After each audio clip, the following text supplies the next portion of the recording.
बंकटा, जी महाराज. आज तू कुठेही जायचं नाही. मी कुठे चाललोय महाराज? तुला पेढीवर जायचं असतं ना. हो महाराज, पण तुम्ही जर म्हणत असाल तर मी आज जात नाही पेढीवर. महाराज, मी आज कुठे बाहेर पडलो तर माझ्या बाबतीत काही विपरीत घडणार आहे का? प्रश्न विचारू नकोस, सांगतो तेवढं कर. जी महाराज.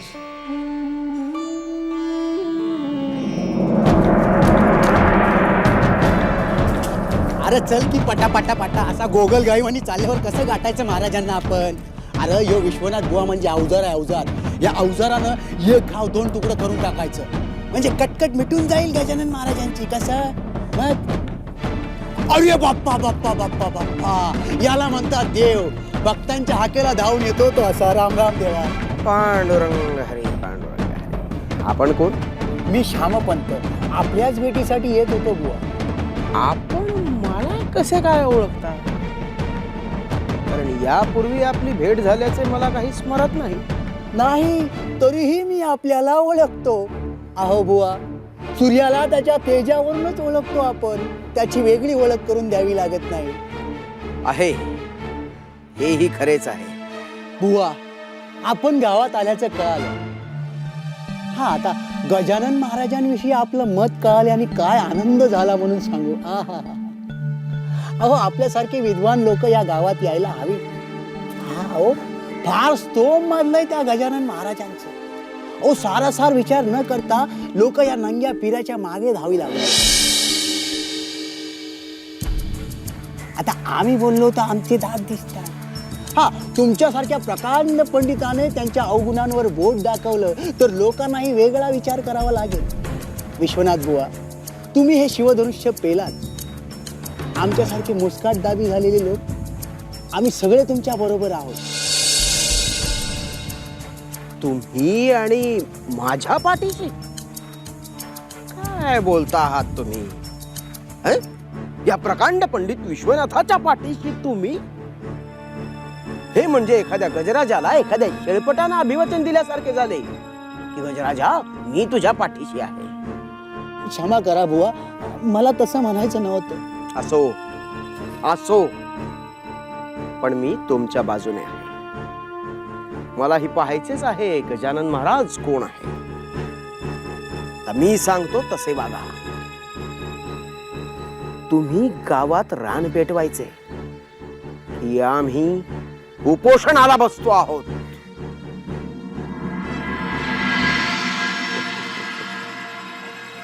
पांडुरंग हरी, वासुदेव हरी.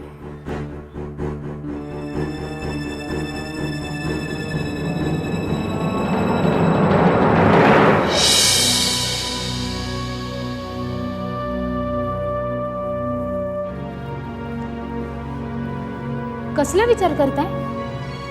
आपले महाराज त्रिकालज्ञानी आहेत हे आपण सारेच जाणतो. मग त्यांच्या अपरोक्ष विश्वनाथ बुवांचं हे काही सगळं चाललंय हे त्यांना कळलं नसेल का? निश्चितच कळलं असणार, पण तरीही महाराजांची काही प्रतिक्रिया नाहीये.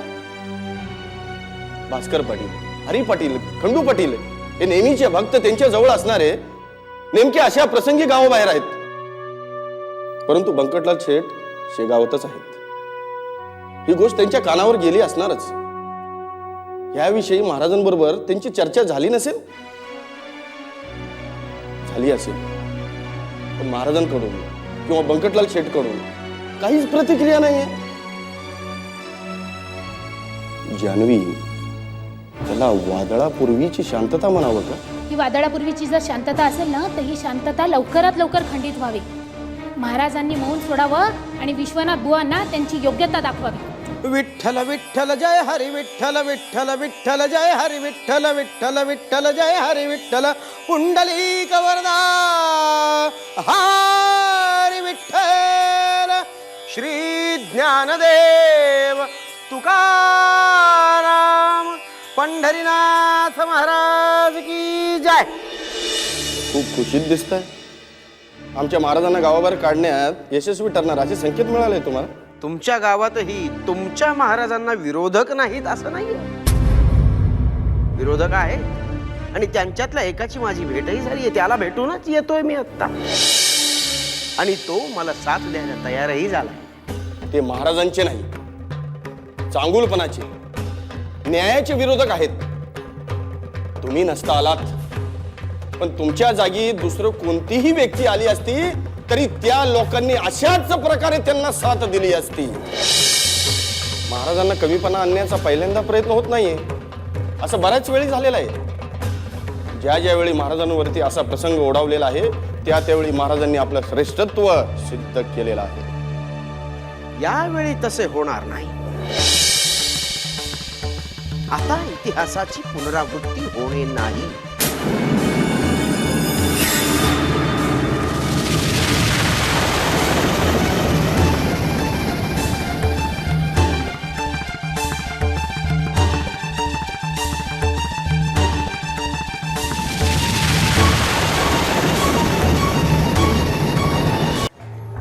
काही कळत नाही यार, काय करायचं आता? कुठे हुडकायचं बंकटला शेटना? घरात नाहीयेत, दुकानात नाहीत, मठात नाहीत, गेले कुठे म्हणायचे? मला तर वाटतं दुसऱ्या कुणावर अवलंबून राहण्यात काही अर्थ नाही. अहो, जो प्रश्न ज्या व्यक्तीकडे जाऊन सोडवता येईल तो प्रश्न त्या व्यक्तीकडे जाऊन सोडवता आला पाहिजे. म्हणजे आपण महाराजांना सगळं काही सांगून टाकूया. हो, डोकं ठिकाणावर आहे का तुमचं? हे काय भलतंच बोलतात तुम्ही? अहो, हे सर्व महाराजांना सांगायचं म्हणजे देवाला देवळाबाहेरचा सांगण्यासारखं आहे. अशाने देवाचा कोप होईल आपल्यावर. हो, मग करायचं तरी काय? हो, ते बघा रामराव चालले आहेत. हो रामराव. गोळा म्हणते काय म्हणता? काय रामराव, आमच्या जीवाला घोर लावून तुम्ही निवांत दिसताय. नाही हो, तुमच्या मनाची जी अवस्था आहे तीच माझ्या मनाची आहे. ते वाक्य टळावं असं मलाही वाटतंय. अहो, मग करा ना काहीतरी. अहो, काय करणार? वर आम्हालाच विचारा. विश्वनाथ बुवा तुमच्या नात्यातले, तुम्ही त्यांचं कीर्तन ठेवलं म्हणून बुवा गावात आले आणि आपल्यावर ही वेळ आली. आता तुम्हीच काय तो मार्ग काढा यातून. भले शाबास, बुवांची तारीफ केली, तुम्हीच काय हवं ते मागा म्हणलात आणि आता तुम्हीच तक्रार करा. स्वतःनीच संकट ओढून घेतलं आणि माझ्यावर ढकलताय. असो, आता एकमेकावर ढकलण्यात काही अर्थ नाही. ओढावलेल्या संकटाला आपण सगळ्यांनीच तोंड द्यायला हवं. चला, आपण सगळीच महाराजांकडे जाऊया. चला. महाराज दूध आणलंय, घेत आहे ना? ठेव.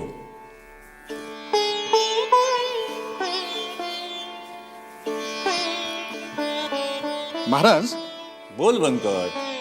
शेगावमध्ये विश्वनाथ बुवा नावाचे ख्यातनाम कीर्तनकार आलेत.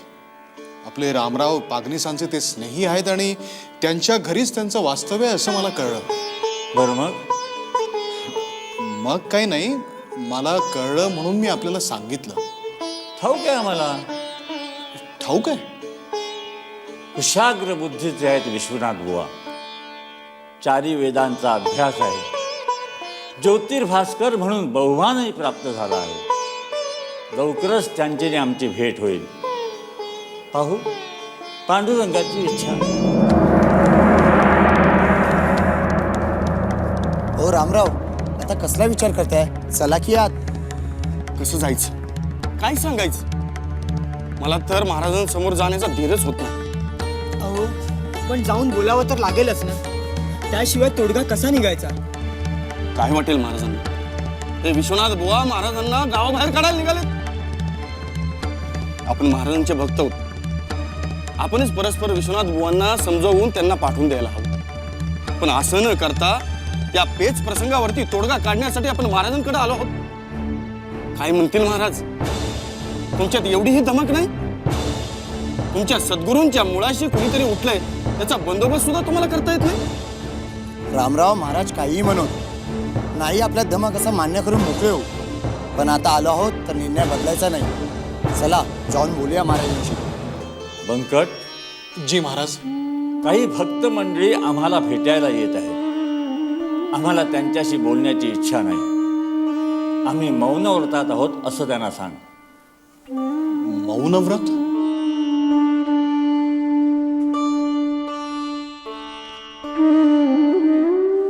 महाराज,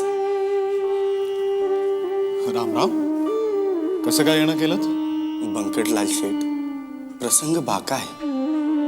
महाराजांशी विचार विनिमय करणं आवश्यक आहे. महाराजांनी मौनव्रत धारण केलेलं आहे. त्यांच्या समाधीवस्थेतून ते बाहेर आले की मगच बोलतील. मौनव्रत?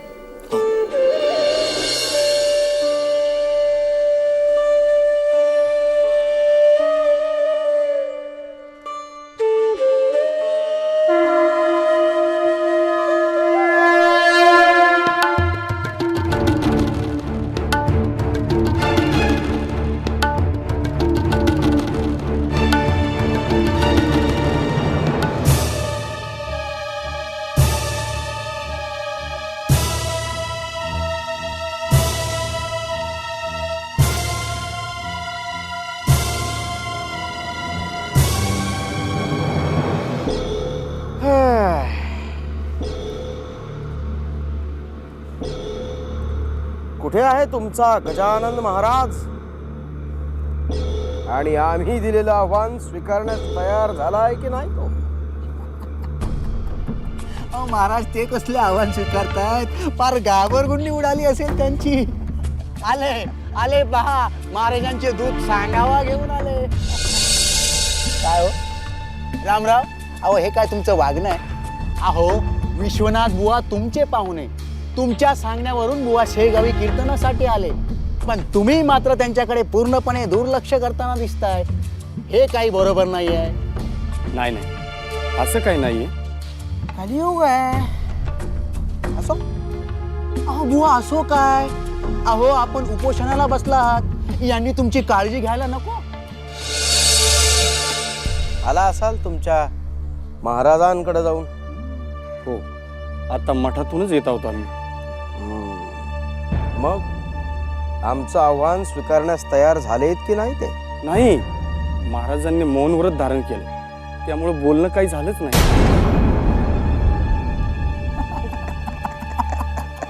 पाहिलं बुवा, तुम्ही महाराजांना बरोबर ओळखलं.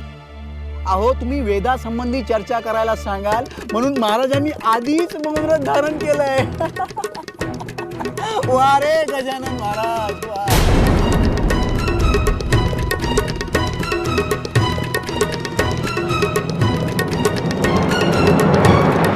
तर महाराजा अशा रीतीने भीम जंगलातून जातोय, अरण्यातून फिरतोय आणि फिरत असताना त्याला दूरवर एक आकृती नजरेस पडते. दूरवर कोणीतरी बसलेलं असतं तिथे.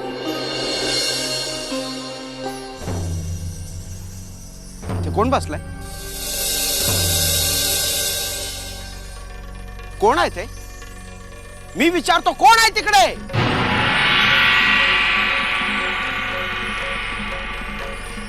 गजानन महाराज.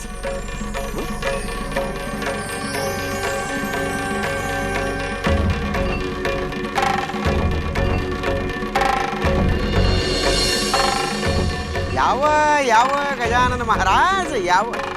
आपण इथे येऊन आणि आम्ही दिलेलं आव्हान स्वीकारून या शेगावकरांवर कृपा करण्याची जी संधी आम्हाला दिली आहे त्याबद्दल आपला नितांत आभारी आहे. तसे कीर्तन संपल्यावर मी तुमचा समाचार घेणार आहे, पण एक विनंती आहे, कीर्तन होईपर्यंत इथे शांत बसून राहा. आणि हो, कीर्तन सुरू असताना तुम्हाला तुमची ती चिलीम नाही ओढता येणार महाराज. कदापिही व्यसनाधीन माणसांचं इथं काहीच काम नाही, तेव्हा चिलीम ओढायची नाही. हा तर मंडळी, आपण कुठे आलो होतो? हा तर भीम अरण्यातून जात असताना ती आकृती त्याच्या नजरेस पडलेली आहे. कोण आहे ते पाहण्यासाठी भीम त्याच्याकडे चालून जातोय, तर काय ते कसपटा समान मृतवत असे एक वृद्ध वानर त्याच्या नजरेस पडतो. आणि मुद्दाम म्हणून खोडसाळपणा करायचा म्हणून त्या वानराने आपली शेपटी जी आहे ती भीमाच्या वाटेत अशी आडवी टाकली.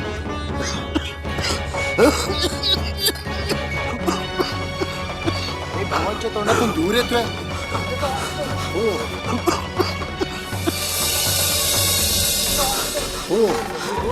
हे काय? माझ्या तोंडातून धूर आला? मी कुणी कांजी कशी संभवे, तरी पण हा धूर कसा काय आला? हा कांजाचा दर्प. अहंकार जळोनी जावा, वासनेचा ठावची दुरावा, कल्पना विरोनी उपजावा, शुद्ध भक्तिभाव अंतरी. मंडळी, अशा तऱ्हेने महापराक्रमी शक्तिशाली भीम हनुमंताची शेपटी तसूवर देखील हलवू शकला नाही आणि त्याचं गर्वहरण झालं. त्याने हनुमंताचे पाय धरले आणि क्षमा मागितली. पांडुरंग पांडुरंग पांडुरंग पांडुरंग पांडुरंग पांडुरंग पांडुरंग पांडुरंग. महाराज महाराज महाराज माफ करा मला.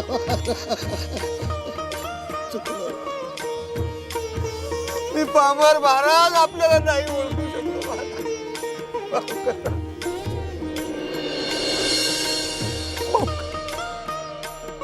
माफ करा मला महाराज, माफ करा. भरकटलो होतो, मान्य करतो. मी नाही ओळखू शकलो आपल्याला, नाही ओळखू शकलो. घोर पाप घडलं महाराज. वास्तविक पाहता गर्वाने उन्मत्त झालेल्या त्या भीमापेक्षा माझी वेगळी परिस्थिती नव्हती. पण आता मी आपल्याला ओळखलं. मी चिलीम न ओढताही माझ्या तोंडातून धूळ. मी चांगल्या रीतीने जाणतो महाराज की ही आपलीच किमया आहे, तुमचाच चमत्कार आहे तो. माफ करा महाराज. घोर अन्याय करतो. तुमचं समाज प्रबोधनाचं कार्य अतिशय चांगलं आहे, पण त्यामध्ये अहमपणा मीपणा आला आणि उद्देशच भरकटला. होंदूचं पितं उघडं पाडता पाडता तुम्हाला अस्सल सोन्याची पारख उरली नाही. असं करू नका. अहंकार दूर ठेवा, तरच जगन्मान्य व्हाल. गण गण गणात बोते, गण गण गणात बोते, गण गण गणात बोते, गण गण गणात. गजानन महाराजांसारखे संत पुरुष हिऱ्याप्रमाणे तेजस्वी असतात. हे तेज स्वानुभवातून आणि परमेश्वराच्या आशीर्वादानं त्यांना प्राप्त झालेलं असतं. विश्वनाथ बुवांसारख्या क्षणभंगुरगारांनी अशा चिरंतन हिऱ्याशी स्पर्धा करू नये.